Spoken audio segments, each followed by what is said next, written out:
लोकसभा चुनाव 2024 के पहले चरण का मतदान 19 अप्रैल को होगा। ऐसे में सभी राजनीतिक पार्टियों के बड़े नेता सियासी गलियारों में धुआंधार चुनाव प्रचार करने में जुटे हैं। लेकिन इस बीच बीएसपी की प्रमुख मायावती चुनावी रैलियों से दूर नजर आ रही हैं। मायावती के भतीजे आकाश आनंद ने शनिवार को नगीना में चुनावी जनसभा को संबोधित किया। आनंद पहली बार चुनावी मैदान में उतरे और बसपा के लिए वोट करने की अपील की। लेकिन चुनावी रैलियों से मायावती की दूरी से सवाल उठ रहे हैं कि क्या आनंद बसपा को उस मुकाम पर ले जा पाएंगे जिस पर मायावती लेकर गई थी। इसके साथ ही सवाल उठने लगा है कि चुनाव में देर से जगने से बसपा को क्या नुकसान होने वाला है, क्योंकि पिछले कुछ चुनावों में बीएसपी के प्रदर्शन पर नजर डालें तो पार्टी के अस्तित्व पर खतरा मंडराता दिख रहा है। चलिए आपको आंकड़ों में बताते हैं कि बसपा और मायावती के लिए लोकसभा चुनाव 2024 क्यों खतरे की घंटी है। लोकसभा चुनाव से पहले पिछले साल 2022 में हुए विधानसभा चुनावों में भी बसपा को तगड़ा झटका लगा था। पार्टी एक भी सीट नहीं जीत पाई थी। बसपा के मत प्रतिशत भी गिरावट आई थी।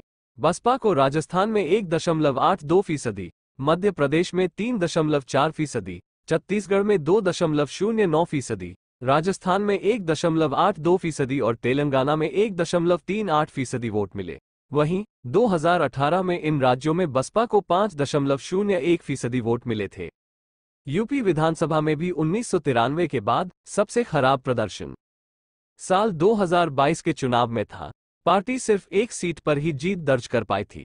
बसपा का वोट शेयर भी काफी गिर गया और 1993 के बाद से अपने सबसे कम वोट शेयर पर पहुंच गई। हार के बाद से बसपा राजनीतिक चर्चा से काफी हद तक गायब हो गई। लेकिन अब सारी जिम्मेदारी आकाश आनंद पर है। लेकिन उनके लिए बसपा को जीत दिलाना आसान नहीं होगा। साल 2012 में उत्तर प्रदेश की सत्ता गंवाने के बाद बीएसपी की स्थिति खराब होती चली गई। पार्टी 2014 के लोकसभा चुनाव में एक भी सीट नहीं जीत पाई।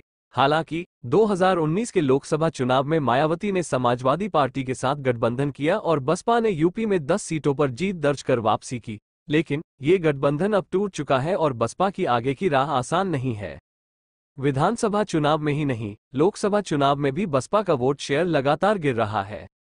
अब तक बसपा ने साल 2009 में सबसे ज्यादा वोट हासिल किए थे और यूपी की 80 लोकसभा सीटों पर उसका वोट शेयर 27.42% था।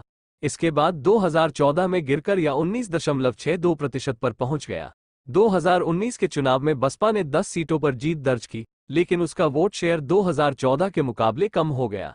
2019 के चुनाव में बसपा को 19.26% वोट मिले।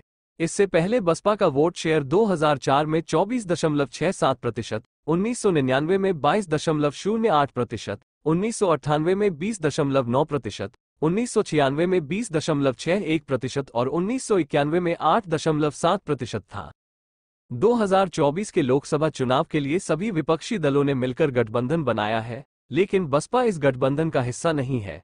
इसके बाद ये देखना है कि क्या पार्टी 2024 के अपने प्रदर्शन को बरकरार रख पाती है या 2022 के विधानसभा चुनाव और 2014 के लोकसभा चुनाव की तरह इस लोकसभा चुनाव में भी अपने खराब स्तर पर पहुंच जाती है।